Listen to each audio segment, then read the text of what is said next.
What's up? Welcome everybody back to the Paperless podcast. This is episode, I guess, 4 now, right?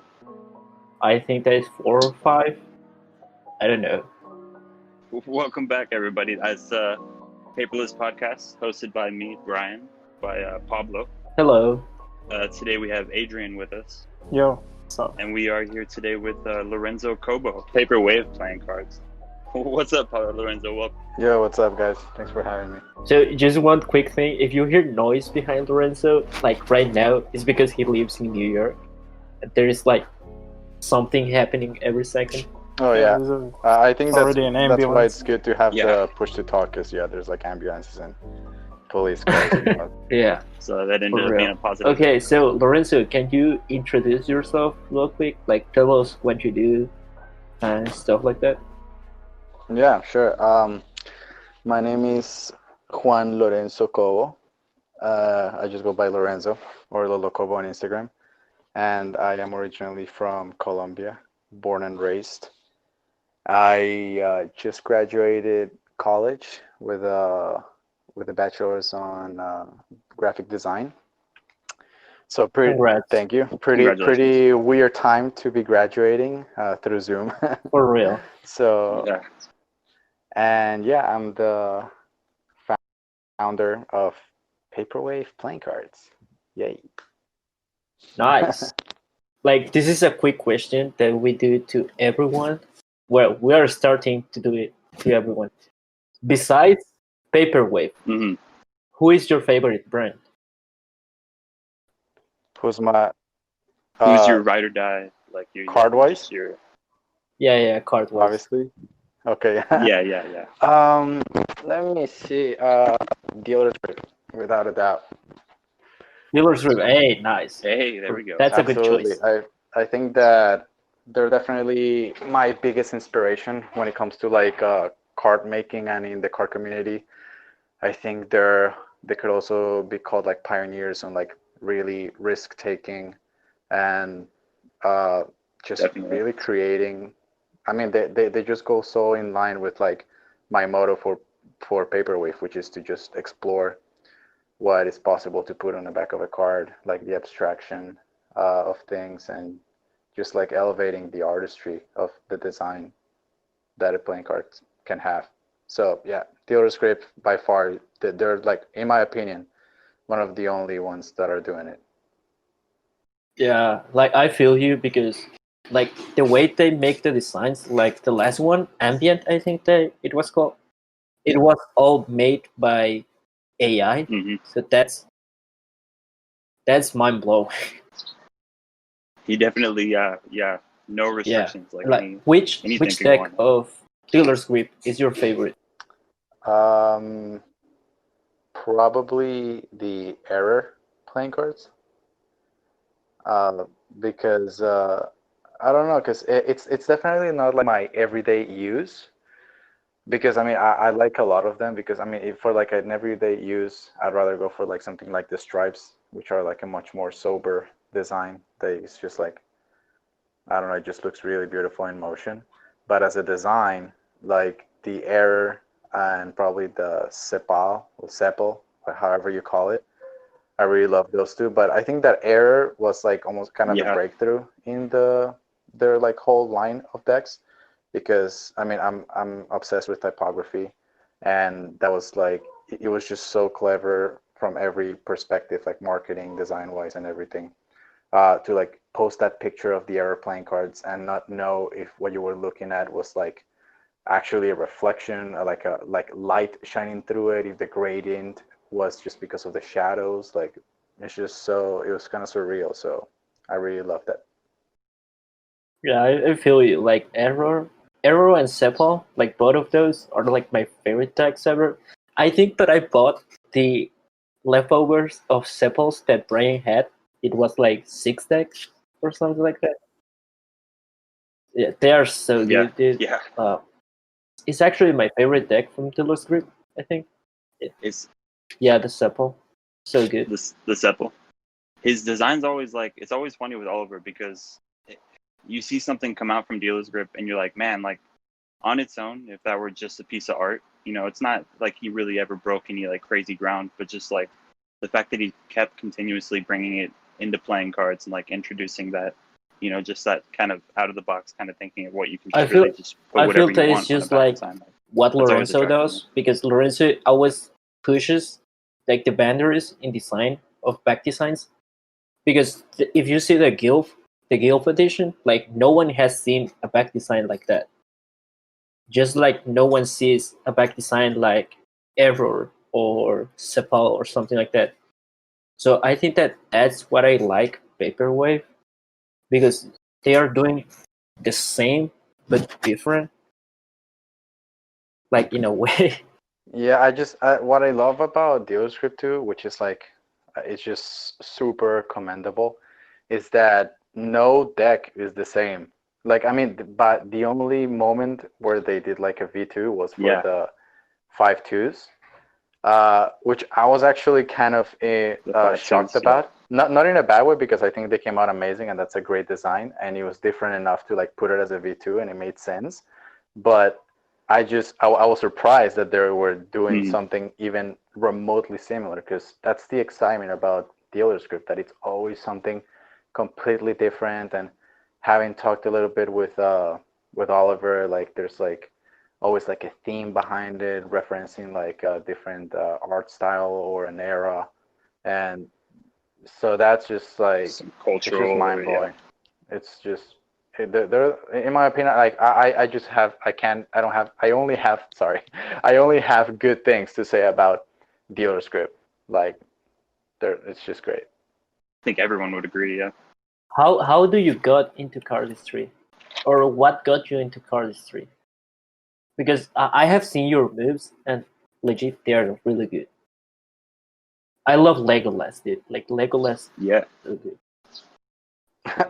Thanks, man. Well, I don't that means a lot, because like I'm super self-conscious about those things, because I don't it's just I don't know, for me it's just Who so isn't? freaking hard to create. Like I don't think I have like a good move that I've made so far, and I'm not worried about that, because I don't use cardistry just with the pressure to create and like whatever. Like when I jam, I just do the same moves that I can do really well, which is a handful of them, and I have fun with it, and that's why I do cardistry, you know. Um, but what got me into cardistry was definitely just like magic. You know, like I've been doing magic for many years, Yeah, there and we go. here in New York, like I've been working, or I worked at like a magic shop that's like world renowned, called Tannins Magic. Oh yeah, Tannins. Like my friend And saw you there, right? Yeah. yeah, so like I worked there for like 5 years, and it was like an amazing experience. Just I met so many people, some of my best friends, literally like my best friends right now I met through Tannins. So that was like a big stepping stone in my life. And I mean, the love for magic, it was always just playing with cards, fiddling with cards, and like one thing led to the other. I was never like into cardistry, because I never like learned a flourish, and one day I was just like, huh, I'm gonna learn a flourish in the train on my commute. And I remember I learned the first ever flourish I learned was like Maverick, the first two-handed cut, When was that? like a little How bit long over ago two was years that? ago, maybe. And Okay. I don't know, it was just so freaking satisfying, and like I almost feel more connected in some ways with the community, with the cardistry community, than the magic community, because I don't know, like the cardistry community is just it's just so much like the skater culture. And it's not that I'm a skater. I mean, I like to skate, but I'm not like a skater. But it's Yeah. just a bunch of like cool kids just fucking juggling with cards, you know. And Hanging out and stuff. I find that super awesome. And like, I mean, I love magic too, you know. Like my heart will always have magic in it, thankfully, and I love performing. But cardistry is just a completely different vibe, and I I separate them into their own hobbies, and it's awesome. And I mean, and thanks to cardistry, I began Paperwave, because I realized that I could just make stuff with a different purpose. You know, I could just like merge. I found an area where I could overlap my passions for design and playing cards, and just cardistry, you know, and Paperwave. That's it. it's the perfect time too. Like, I mean, you kind of your whole operation was born like right at the right moment. Art and cardistry just both together have just exploded in the last few years or so. Yeah, so it's an exciting time. Yeah. Yeah. Like that's the thing that I actually like magic. I don't know if you all know, but I used to be a magician. Right now I'm just a consultant. But I became a consultant and because I don't like performing. Like I just find it kind of annoying for me because I don't like to talk to people that much. So it's a little bit weird, but I find it easier to just create magic for other people to do. And I like to see that. I like to see people doing magic tricks that I did or something like that. But like what made you study graphic design? Like did you always wanted to study graphic design or No. I'm assuming you were probably much earlier Yes. into graphic design before cards, right? Right. So I mean, you've I been kind of drawing suck and at all drawing that for a while. but what happened is like, I mean, I grew up in a very creative environment. Like I basically grew up in a ballet academy because my mom had her own ballet academy, and she taught like ballet when I was growing up back in Colombia. And my dad is a photographer, so between those two practices, I was always like pushed to like want to do things. And like my mom was one of those moms that like growing up, she always pushed me to like, I had to play a sport, I had to play an instrument, and I had to learn another language, since a young age. um so I guess I was always just like very stimulated like that. And when it came to choosing what to study, it's a big decision. I had no clue what I was doing, I had no clue what I wanted. I just knew that I wanted to make cool stuff at the time, that was just what was in my mind, like create things. Um, and I had no clue what freaking graphic design was, but I knew that I was like, I'm gonna go study graphic design and make posters, I feel you dude. I totally feel you or like Yeah. same whatever. thing. But I mean, I guess that it's interesting, and it happens. It's very rare to see someone that they know what they want since a very young age, and I just started taking Yeah. my classes, and I learned. And the more you learn, the more you can pick and choose what you're passionate about, what you wanna follow, and that's it. Yeah. So from there, yeah, you went up and made a whole company out of it. Yeah, now, yeah, legit, you have a brand that you can do whatever you want with it. Yeah, no, it's pretty crazy to think about all that because I just wanted to make a deck for me, just for me, for my friends and I. And like, since like right now it's just Got amazing away that from you. like NPC, like you don't need to have a brand. Like that's something that maybe we can touch on I at some know point it's during the amazing. talk. But like, NPCs. you don't need to have a brand. It's amazing if you want to aspire to do that, but like if you just want to print your own deck with your own design and have it feel amazing, freaking NPC. I'm telling you, sometimes I like NPC better NPC, than yes. USPCC or Cardamundi or whatever. I'm not kidding. I freaking like the stiff cards. They fan well. They last a hell of a long time. Dude, if you want, you can print 100 decks, a brick of whatever designs you want. If what you want is just to have cards for you. At the time, NPC, yeah, NPC I'm was shit. so Like the behind you first on that. prototypes I got were completely garbage. So I was like, okay, Yeah. yeah. So I was like, okay, That's I'm what I was gonna gonna push bring up. through it, Yeah. and I won my freaking deck just to have it for the rest of my life and play with it, and to just give out to my friends. And I remember talking to my friends. We would get together, and it seemed like such a this distant idea. And they were all like, "Oh yeah, let's just all put money into it, and like let's just produce it and blah blah blah." And it was such a long process because like then I was afraid of like doing it myself because it was a big risk at the time. I didn't know anything about it, and I contacted Art of Play I was talking to Dan for a while, and I pitched him my idea. I basically just wanted to like sell the design to them and have them produce the cards for me, whatever. And Dan was like, hell yeah, would you be interested in like doing a collaboration? Like we can produce it together and this and that, blah, blah, blah. And I was like, oh my God, dude, it was like a dream come true. I was like stoked. And then he never got back to me. And I wasted a whole summer just waiting, I kept sending emails.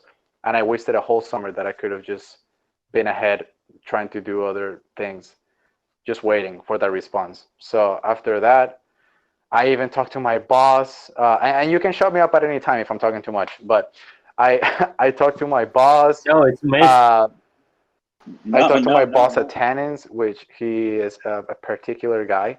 Let's just put it that way. And he was like, Lorenzo, I see that you have that design and this and that. Maybe do you want me to produce it for you? And like we can sell it here at the shop. He's always just trying to find ways to like find money and opportunity, which, okay, commendable for him, but you know what I mean.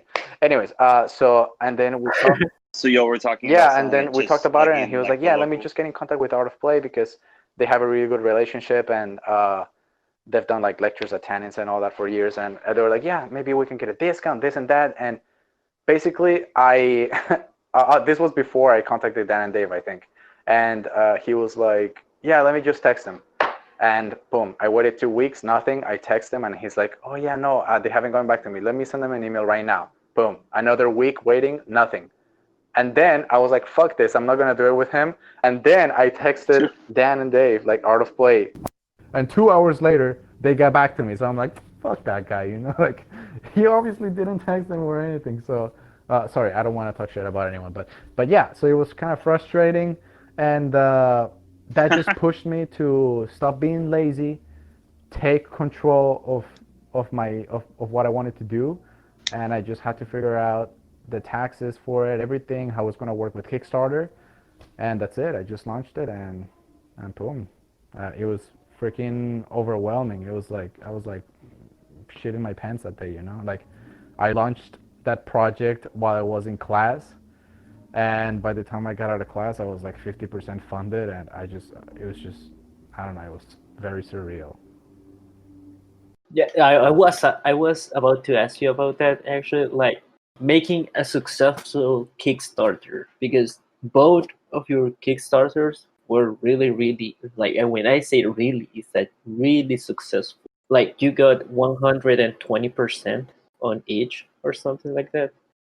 Yeah, I mean for Hyperdrive, it was crazy. It was like over 200% funded, and I think that definitely something that aided me a lot was that I had a bunch of friends and family helping me out to fund it.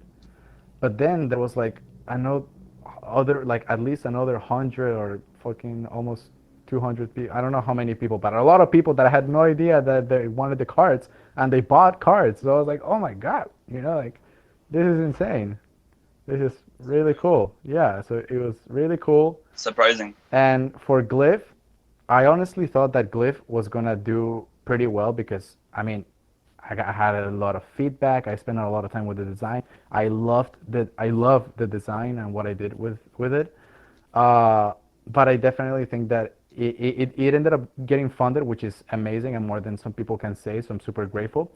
But it definitely got like half as funded as Hyperdrive, and I definitely think that it was because and I think it was just because it's a very unorthodox deck. It's very different, but you know what? That's what I want to do.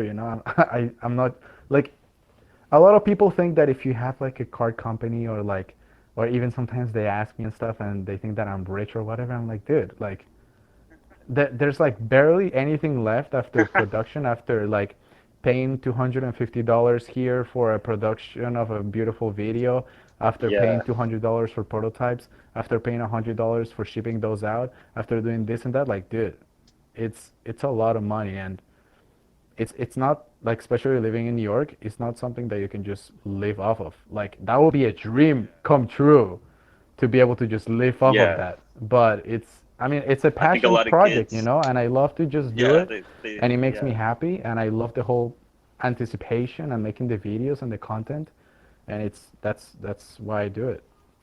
That's what people don't understand.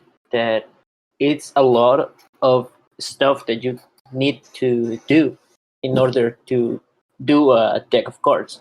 They just think that you get, I don't know, like 11,000 on a Kickstarter. Then you get that 11,000. You use I don't know, like 5,000 for printing, and you keep the other 5,000. And it's not like that. It's like you need to pay a lot of stuff. You need to pay shipping. You need to pay the video. You need to pay the people involved in all that. If you are giving like stickers or stuff like that, you need to pay for that. And people think that you can get rich overnight by just doing like one deck. It could happen because that happened. Well, he didn't got rich, but he got successful overnight. It was Sack, but that's like he was there at the right time at the right moment, doing something that no one Absolutely. had ever done Yeah. before. So that's why he got that amount of success. Yeah, like the card market right now, it's so saturated, and Insane. and the thing, it's exactly Yeah. going back to what I was saying. Like, not you don't have to just make a playing card company, and you cannot expect to just build it overnight. If you just want your decks made, NPC. I'm such an advocate for NPC. I love them. I would just print my decks on NPC if Dude, I'm people right there didn't with just you. go like, oh, Yeah. NPC, whatever. I freaking love it. You can't change my mind. Like, I freaking love it. But I kind of lost my point. Yeah, it's so saturated the market right now. Like, I gotta say there's so many like half-assed stuff being put out. Some of it is really good, and I think it deserves more credit, and some of it is just really bad, and people get kind of pissed off when things don't go the way they want. And I mean, you just gotta persevere. We're hitting that point where there's so many people that, I mean, yeah, that's really inevitable. You're gonna have ideas every end of the spectrum getting funded, and it's such a wild market right now that you're gonna have so many wild cards too, like things you would never even think Yeah, that but would make it, but like for what I have seen, because it does. like on my job, what I have seen on my job is that usually people only do Kickstarters to let other people know about the deck, but they already have it like printed with, I don't know, like maybe Murphy's or Penguin or something like that.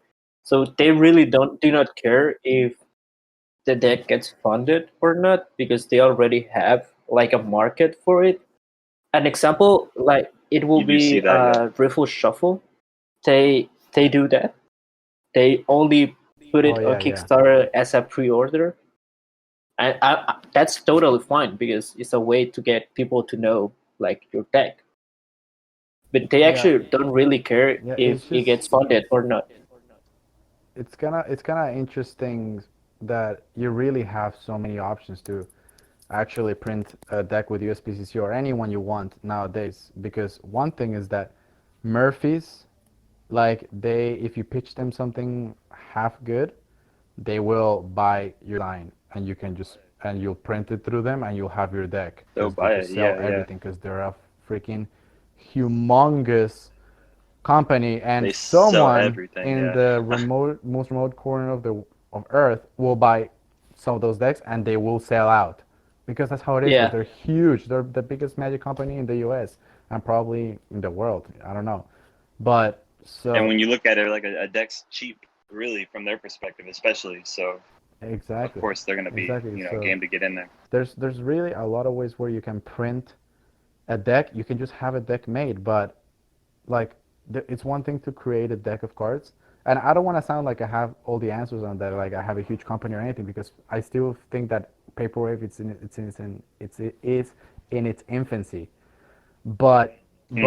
I am proud of the content that I've produced, and I am proud that I filter so much the things that I put on my page, good quality videos, bringing fun vibes, cool things like a good product. Like I see a lot of people that they produce a deck, they hype up their brand and all this, and I don't want to say any And then they names, move but on. then the deck gets produced, and dude, I've checked, they never post it again on Instagram. It's like, okay, thank you, Yeah. I have you guys' money, you got your decks, great. You'll never hear from me again. Oh, And then shots you'll only fired. hear from me again when I have a new Kickstarter, when I need your money. I feel that I know who he's talking about, but I don't want to touch on that. Anonymous shots. I mean, yeah, you've done a really good job at the opposite of that. Yeah, I mean, I'm not gonna name anyone, but that's it. That it's not one person. It's just something that bothers me a little bit because it's like you build up all the hype. You want to build a community. You want to build up relationships with the people that trust you. Like I will never turn back a message of someone if someone wants to have a conversation or ask me something.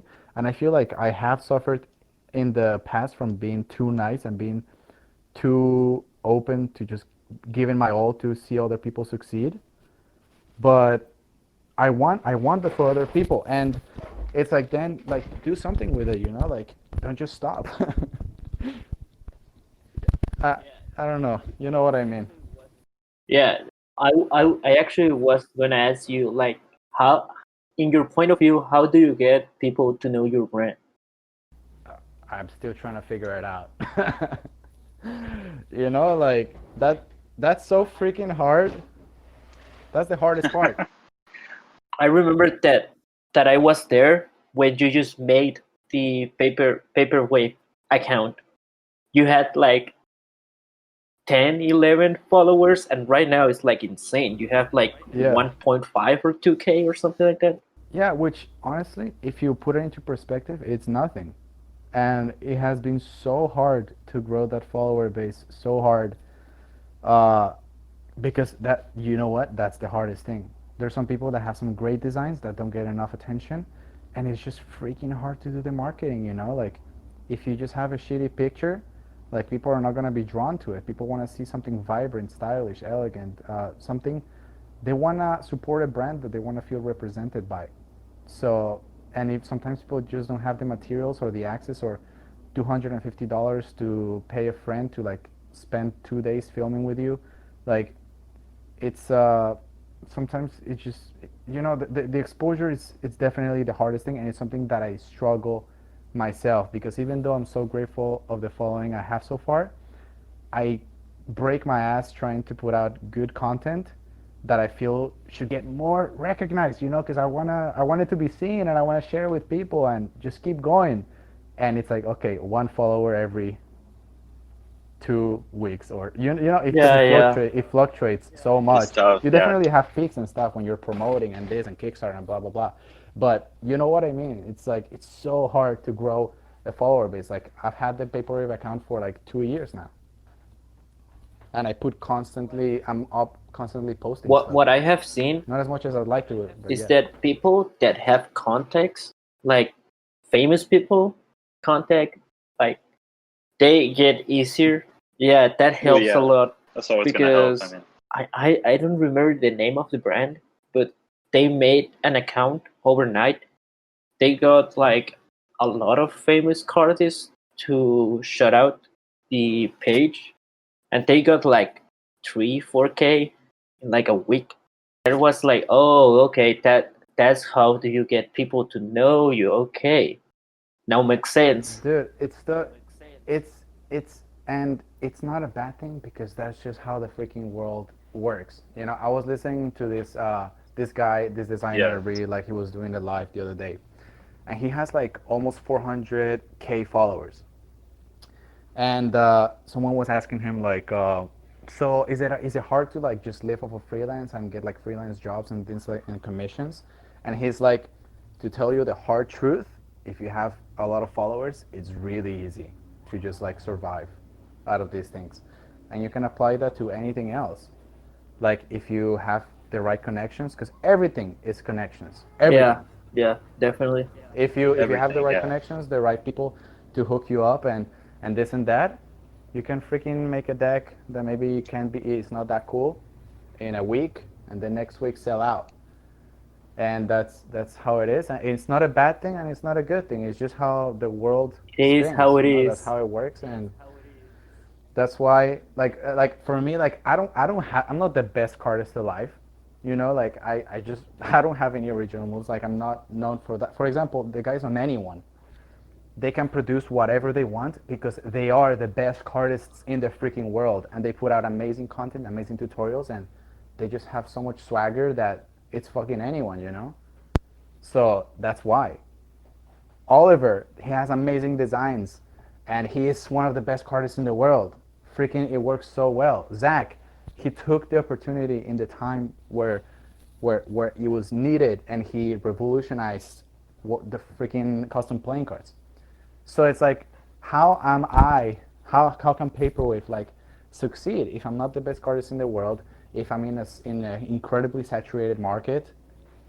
Something I found is You know how, like being the best at what you do, like what you specifically do, That's true. and you do like this like retro kind of designs, and you are the best at that. Like I have seen other designs like trying to do that style, it doesn't work. But when you do that, it works perfectly because you are the best at that. It's like sometimes, like changing the subject, sometimes people ask me like how do you get clients that are important, quotes unquote important, because everyone is important, like that are important, if you are not like super famous or stuff like that. And it's like because I feel that I'm the best at what I do, and if I give that vibe, other people will instantly think that I'm the best at what I do.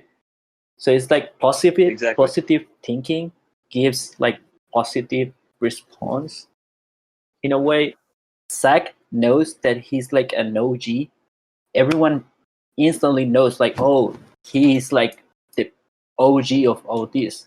Is that, and then also, I mean, this is just like Lorenzo. I mean, you can tell that in anything Zach does or what Lorenzo does, like you're heavily invested in the community and like in the art, like in graphic design, but also it's clear that, you know, you care, even if you say, you know, obviously you're not the best, but I mean, you clearly care about cardistry. And that, I think that shows a lot in everything you do, you know, so that helps a lot with your being accepted. yeah. I mean, honestly, for me, it's just I like to make friends. I love friends. That sounds funny, but I I truly believe that I create really meaningful relationships with the people I meet, with my friends. I love them like my family, Mm-hmm. like truly. And I feel like whenever you create beautiful relationships with people, like good things come to you, you know, and people are gonna want to smile back at you, and they're gonna be inclined to, yeah, exactly. So you really have to just, I don't know, Yeah, smile.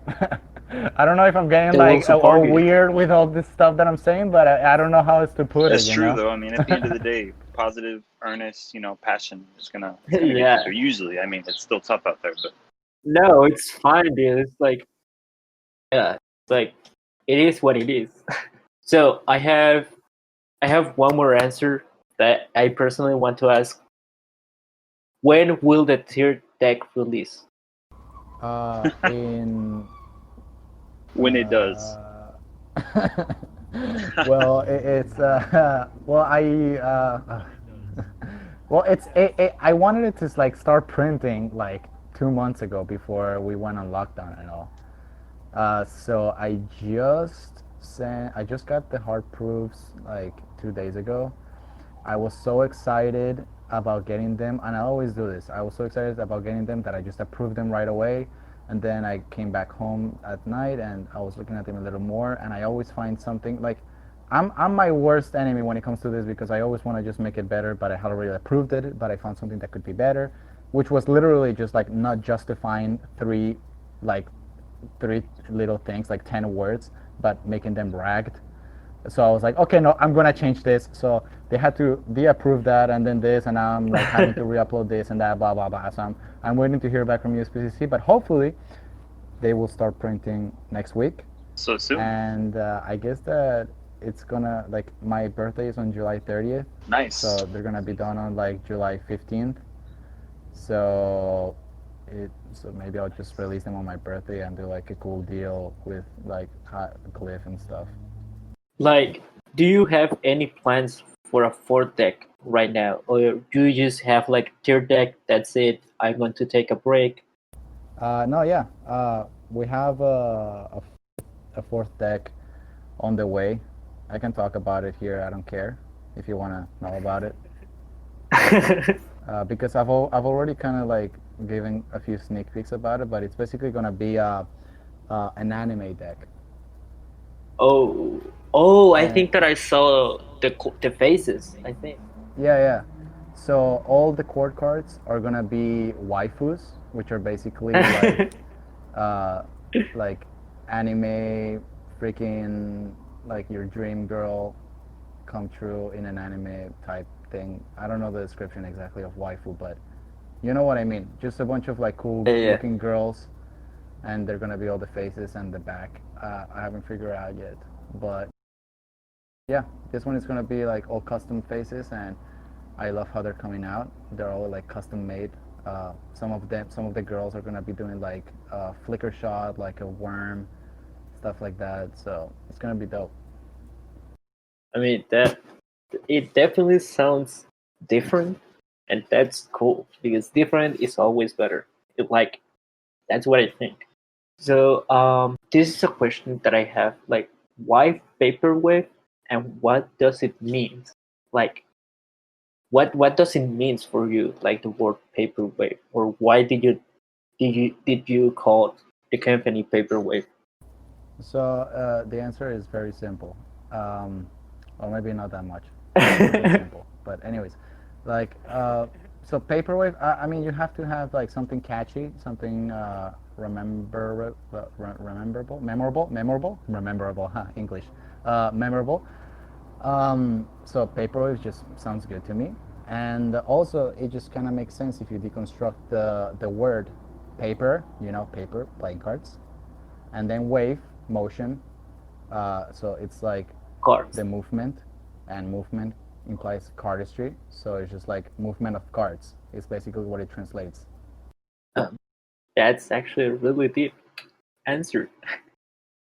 Who will be like your dream collab, or who would you like to collab with?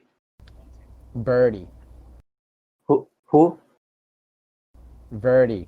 It's like this like street uh, uh, street clothing company.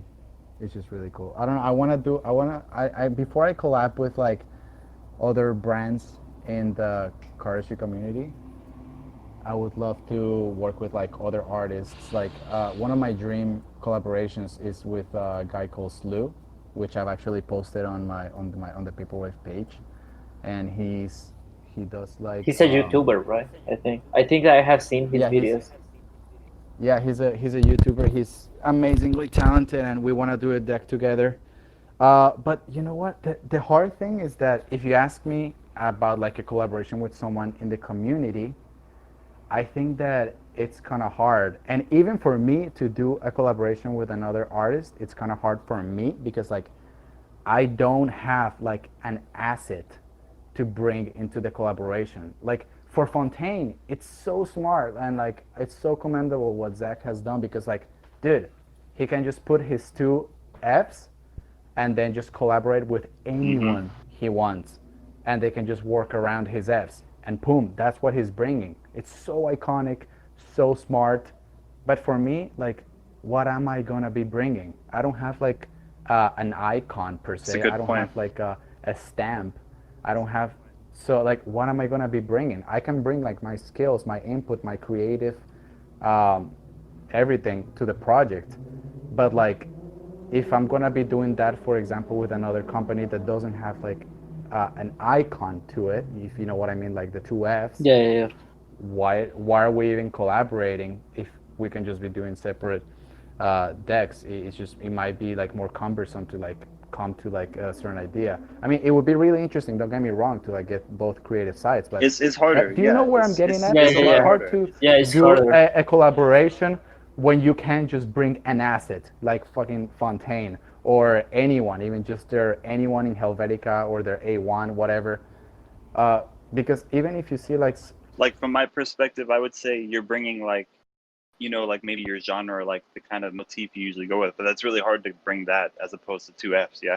yeah, exactly. And like the hard thing is that I don't want to have like a genre. Again, I want to just be. And the funny Right. thing is Yeah. that when I started Paperwave, my first deck, Hyperdrive, it was just gonna be called Paperwave because I didn't know I was gonna make a brand. I just wanted to make a cool deck, and that deck was called freaking Paperwave. Paperwave playing cards, you know. uh, and then I saw that it had more potential to do other stuff. So it is just some Paperwave trivia. I actually ended up just coming up with the name Hyperdrive after the fact of like trying to produce them and everything, so I could use Paperwave as my brand's name and Hyperdrive as that edition because I loved Came up with something new. because I love Paperwave and I didn't just want to be like a retro playing card company. You know what I mean? Right. Yeah. That's like I said before. That's your thing. Like your thing is like retro stuff, and you are really good at that. Because I haven't seen anyone get into like that level of design that Paperwave have Yeah. Not really. in the retro aspect. Yeah, I really appreciate that, but I do want to like not be known. You want to as break just- away from that. Yeah. Exactly, because like only my first deck is retro. Like Glyph is Yeah. like it's a typographic, almost floral-like deck. You know, the Venomous, it's like freaking taking elements from collage, design trends like chrome type. You know, like street style graffiti. So yeah, no, I bet I really appreciate that. Probably means a lot. And sorry, I feel like I'm talking so much. I'm so sorry. I'm like just babbling. Hey, No, you're the that's guest. fine. Like, bro, people are here just to listen what you have to say, so that's fine for me. So I know that you live in Harlem. Did you saw when Marvel was shooting Luke Cage? I didn't personally see it, but my girlfriend told me that she thinks she saw one day when they were like filming in a restaurant, and she saw like something going on, and then she recognized it. Um, I have seen like a corner street that I always walk by in the show, so that's kind of cool, but I've never actually seen it. Yeah, it will be like super cool, but just seeing the stuff before it comes out, that's always cool. How do you find inspirations for doing designs or doing moves or like doing artistic stuff? It's always hard. Instagram. Instagram. I was gonna jokingly say the same. Yeah, That's funny. Yeah. Good point. I use Pinterest though. anything That's a works, good but answer, honestly, really. I mostly use Instagram just as a mood board. I have, oh my god, I am very proud of my saved collection. You know, like all the when you can like save posts from other people. I have a good ass archive. And honestly, whenever I need inspiration, I just go through it because it's so big and I have everything. I have painting, I have music, I have just motion graphics, 3D, like playing cards, moves, like that's where I get a lot of my inspiration from. I used to do that, but then I started like on Pinterest, and Pinterest takes stuff from Instagram, so it's easier for me. I don't know, but yeah, I got really hyped when Instagram came out with that like save post thing. Yeah, I mean, honestly, you can find inspiration in so many places. Just Behance, Pinterest, Tumblr, like so many, like more obscure, like Reddit pages, whatever uh, very specific to whatever you're looking at. You can find everything and learn everything on the internet. So you just gotta Shout out the exploit internet. Shout out the that. internet Shout for out real. the internet. So I was wanted to ask you. Kind of wanted to talk about your experience working with Linus and Matt on that last video y'all did for the Hollow hyperdrives. Yeah. How did that go? Was that your first time doing like such a big, like, maybe not operation at all, but just like the whole operation of that kind of thing? Yeah. I mean, I've known Linus since he was like half my size. He used That's to. crazy thinking how big he is now. So yeah, Yeah, he's like taller than me now, and I'm pretty tall, so it's pretty seriously, crazy. Yeah. Um, he used to come to Tannins and just show me magic tricks. of course. Oh, actually, you want to know a funny story? It's really fast. I remember the first time I met Linus at Tannins. I saw this kid, and I remember that I was just getting into cards too at the time, and I just saw this little kid sitting down, and I saw that he was like trying to do this spring, and he was like doing it against his body, and he was like just bending the shit out of the deck, and he was like so horrible, and I was like, oh my god, this kid is That's amazing, Gary. horrible at doing the spring. And later on, I realized that he wasn't trying to do a spring; he was trying to do an anti-pharaoh. Oh shit, That's of course. why it looked like that, you know. But I was like, this guy sucks at springing. That's horrible. But anyways, he's just obviously, as we all know, like come such a long way, and I'm so proud of him.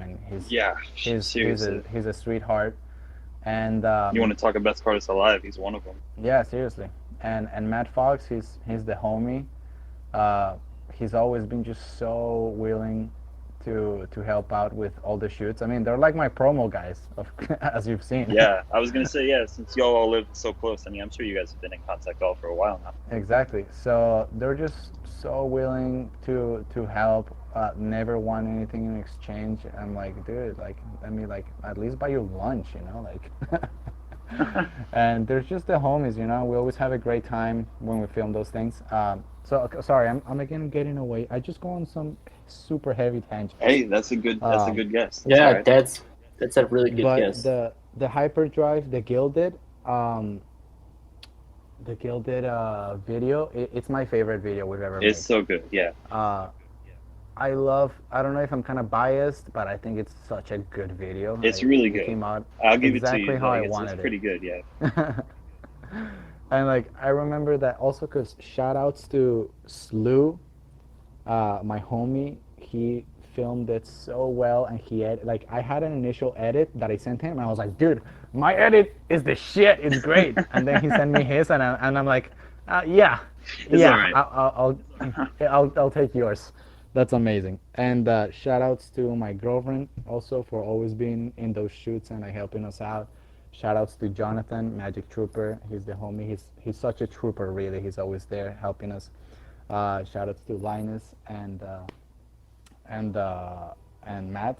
Oh yeah, and like my girlfriend connected me with Slew because they like went to school together and stuff like that. Anyways, Nice. but it was that shoot just went super smooth. It was very tiring. We were super lucky to have the space that we filmed in. That was because there's like a place in Soho where like Dolby surround sound does like little showcases of like their newest gear and stuff like that, and they have different rooms, and like there's the room where they are always projecting videos, and like there's another thing with lights and this and that. So it was basically like a free like video set with just amazing lighting, and that's just so cool. Like probably one of my favorite parts about filming a video is just scouting the places and like finding a place that would work and imagining what it would look like. So that was dope. Yeah, that was really cool. Yeah, I was just gonna ask, on the video shooting thing, do you plan everything like so that the place matches with the cards, with the outfit, with the music? Is everything planned out, or do you just come up with it as you go, or whatever works? Uh, Good question. Yeah, I think both. I think it's important to have a little bit of both. You gotta be flexible and kind of know how to improvise, but also planning. I can't emphasize enough how good it is because like that's the most planned video we've ever made, and like we bought like the raincoats on Amazon, like the little freaking holographic fanny pack. Like I had a whole like I knew the scenes that I wanted to film, and then I just directed it in the way that I thought would look cool. And yeah, of course we just improvised, but the overall idea was definitely there, and it helped a lot not to just mess around for hours and not do anything. Yeah. It's more or less like doing a short film, because like I used to be a filmmaker like when I was younger, so I can see it being similar to filming a short film, because you like scout stuff, you buy stuff to make everything look better, but at the end of the day you have this idea in your mind that you want to help everyone to see, so you can get something like really really good. And that's what you did. You have like super good video. Yeah, thanks. Yeah, exactly. It's just it's videography. Yeah, it's telling a story. Exactly what you're saying. I was imagining a collab with Slew. How would that look though? Like you told me that you are doing a collab with him. Like That's what we want to do. Yes. that will be like really really good. Yeah, I mean, we've always loved to collab. Like, he just helps me with like the videos. Like right now, I'm doing a commission for him for a filter for a merch that he's dropping on Saturday, and we've always had the idea of like doing a deck together. And Because I could see his Cyclops painting on a back design. Like for real, that looks so good. yeah, totally. Yeah, I don't want to Uh-oh. say anything about that because it's pretty dope, some of the stuff that we have in mind. But yeah, it's totally like Slew. You know, it's gonna be like Paperwave, like Yeah. artist signature edition Slew. You know. 5th deck confirmed. That's really all there is to it. Yeah. Yeah, like I don't know. I'm just gonna keep making decks as long as I'm inspired to do them, as long as I have fun and a reason to do them.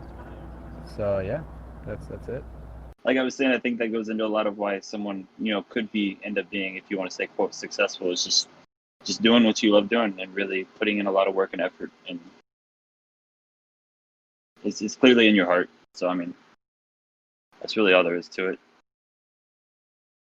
So I don't know if you guys want to end it, because we have been going through a lot of stuff, and like legit, and I feel that Lorenzo has given us a lot of stuff that is actually You really spilled the cool. beans Yeah, I for just real. spilled the beans. So if you want to say anything else to anyone that might be listening, the platform is yours. I don't know, man. I'm dried out of stuff to say. No, I'm just kidding. We rang him dry. I don't know, man. Like, just I don't know, man. It's a weird time. Stay safe, guys. Take this time to Yeah. like just do something cool and new and productive, and take calculated risks and have fun doing what you do and make friends, because friends are awesome. Now's the For time real, to do it. like Yeah. if you had an idea, like now is time to do that idea. Because No excuses. no excuses, exactly. Because sometimes people say, I don't have the time.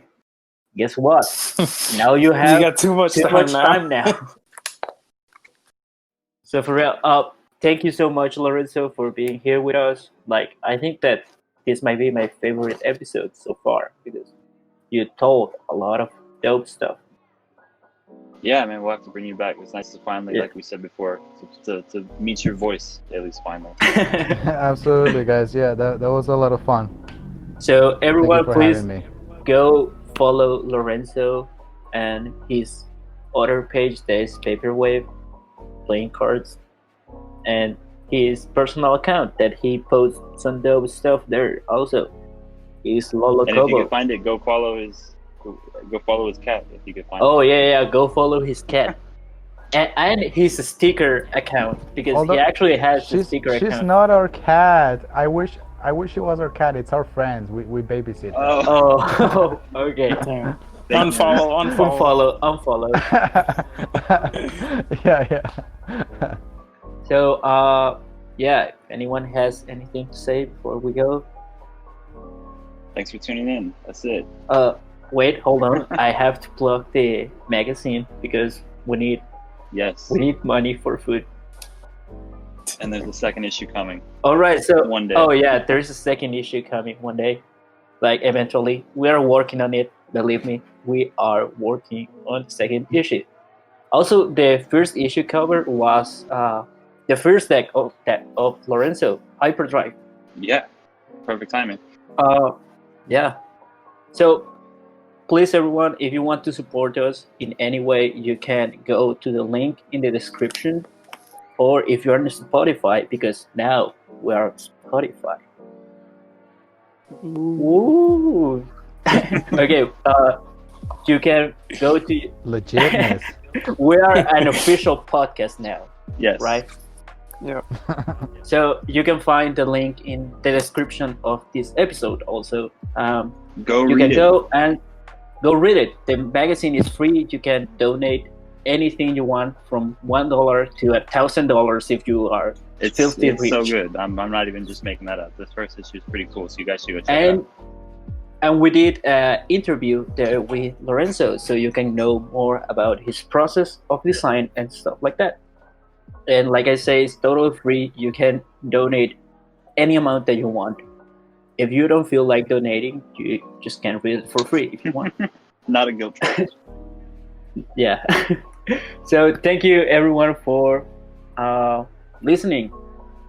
And remember that if you buy something from boomboombuttcheeks.com, you can use the coupon code PAPERLESS15, right? Mm-hmm. For 15% off. And Brian will give us $1 for every purchase. Well, even Lorenzo, I'll give him $1. He doesn't want to do it, but we are making him to do that. So All right. Thank you everyone for listening. Thanks, everybody. We'll see you next time. Thanks. Bye. That's it.